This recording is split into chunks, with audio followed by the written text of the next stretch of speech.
Қайырлы күн, бүгін біз сіздермен тез әрі оңай дайындалатын свежий салат дайындаймыз. Ол үшін ең алдымен помидорды өз қалауымыз бойынша формаға келтіріп турап аламыз.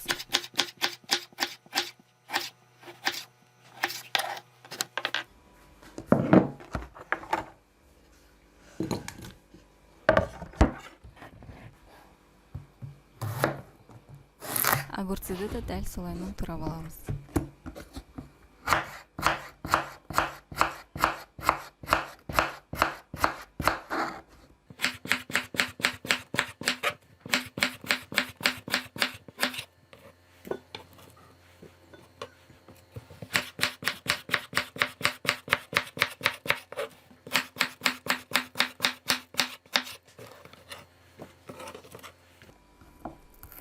Және де салатымызға ерекше дәм беру үшін жуа қосамыз.